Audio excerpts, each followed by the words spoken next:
Miserable darling, as usual, perfectly wretched. Cruella de Vil, 101 Dalmatians.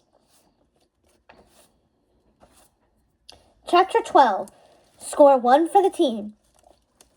Jay left the bargain castle behind him. It was the very end of the night, the time when it was just turning toward morning, when it was still dark, but you could already hear the mournful call of the vultures scavenging their way across the island. He shivered, retracing his steps through the grim back streets and alleyways of the town, past the eerily bare trees and broken shuttered buildings that looked as abandoned and hopeless as everyone who lived there. Jay quickened his pace. He wasn't scared of the dark. He depended on it. Jay did some of his best work at night. He'd never get used to the way the island felt in the darkness, though. Jay picked up on it most when everyone else was asleep and he could see the world around him clearly for what it was. He could see that this town and this island and these bare trees and these broken shutters were his life, no matter what other life his father and his peers had known. There was no glory here, no magic, and no power either. This was it, all they would ever have or be or know, no matter what Mal thinks. Jay kicked a rock across the crumbling cobblestones, and an irritated cat howled back at him from the shadows. She's so full of it. Mal wouldn't admit their defeat, especially not when she was in a mood like tonight. Mal was so stubborn sometimes, practically delusional.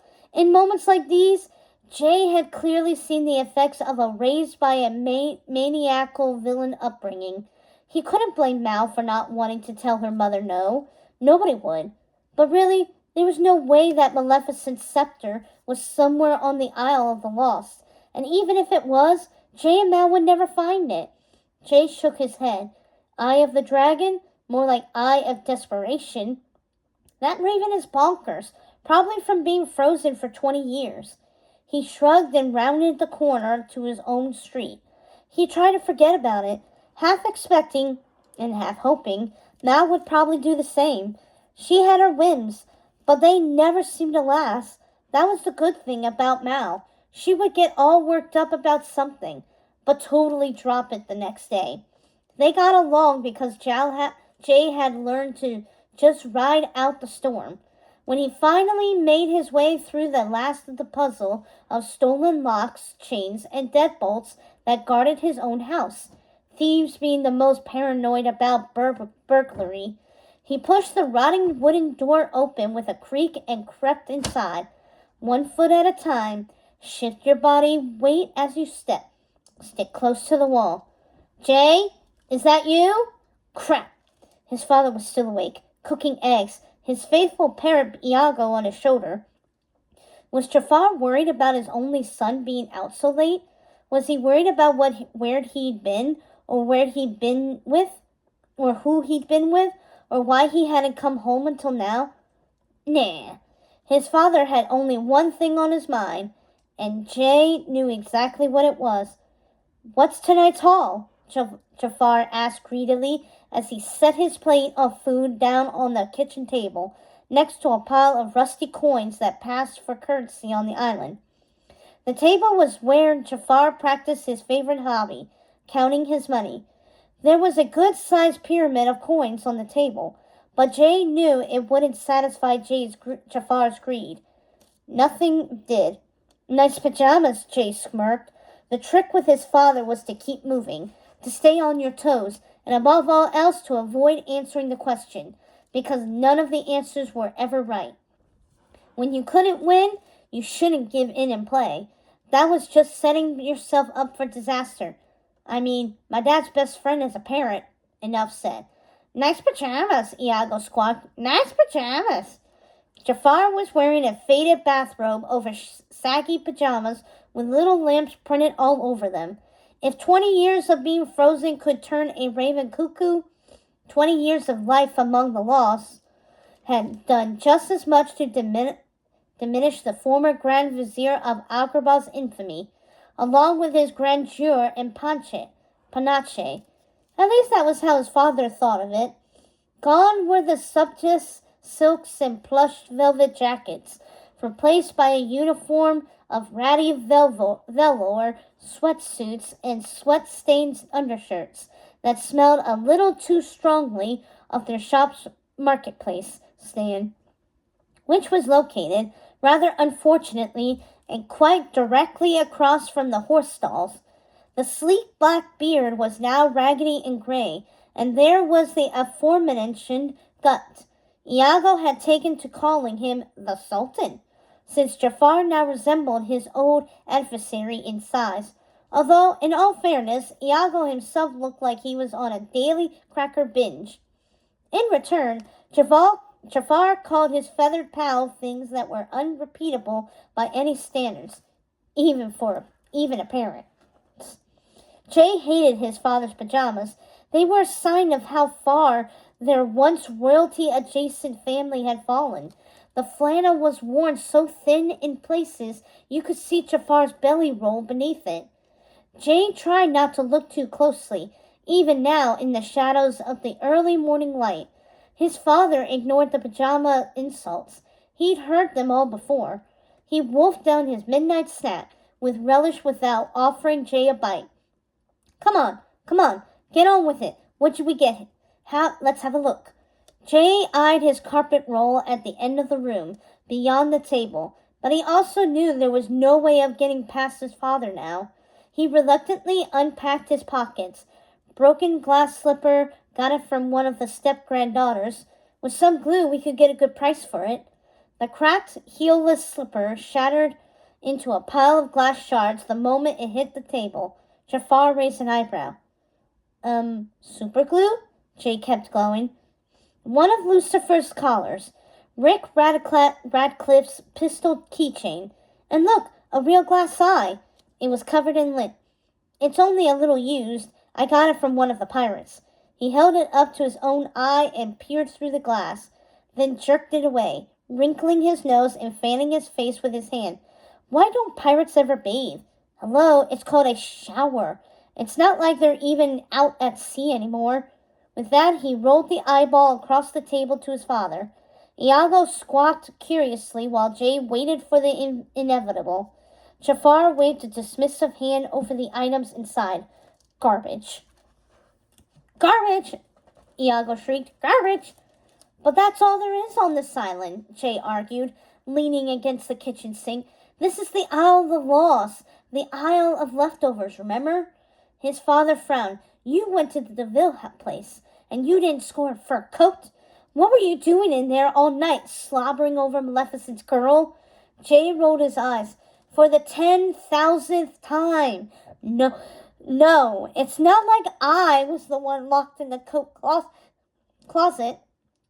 As he said, he wondered why he hadn't thought of that. You need to try harder. What about that princess? The one who's just come out of the castle. Oh yeah, her. I forgot. Jay dug into his jeans pocket and brought out a silver necklace with a red poison apple charm on it. That's all she had on her. I'm telling you, even the castles around this place are dumps. Jafar put on a pair of spectacles and examined the jewelry, squinting first with one eye, then with the other.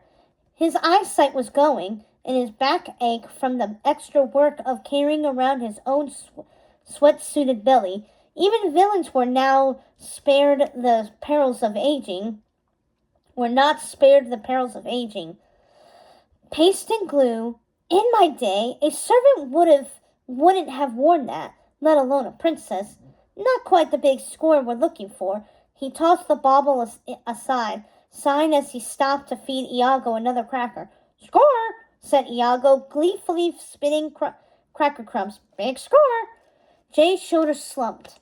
The big score. It was his father's dream, that one day his only son would find a catchet of loot so big, so rich, so laden with gold, that Jafar would no longer have to preside over a junk shop ever again. No matter that the Isle of the Lost was a floating rubbish heap. Somehow, Jafar believed the big score was always right around the corner, a bounty that could transport him back to his rightful place as a sorcerer, with all its power and trappings. Talk about delusional. Even if it did exist, could such a treasure take any of them back in time to a better day, or free them from a lifetime of imprisonment? As if an object or a jewel or any amount of gold coins could fix the mess that people like Jafar had gotten them all into in the first place.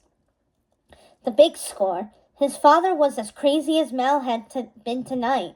Jay shook his head. And then he just shook. Because he thought of something. Hang on. What had Mal told him tonight? That the raven believed Maleficent's scepter, the dragon's eye, was hidden somewhere on this island? If Diablo was telling the truth, and Jay was able to find it, it would be the biggest score of the year. Of the century. He thought it through. Was it possible? Could it be that easy? Could his father have been right to hold on to the faintest hope for something better, even after all these years? Nah. Jay rubbed his eyes. It had been a long night. There was no way that thing was on the Isle of the Lost.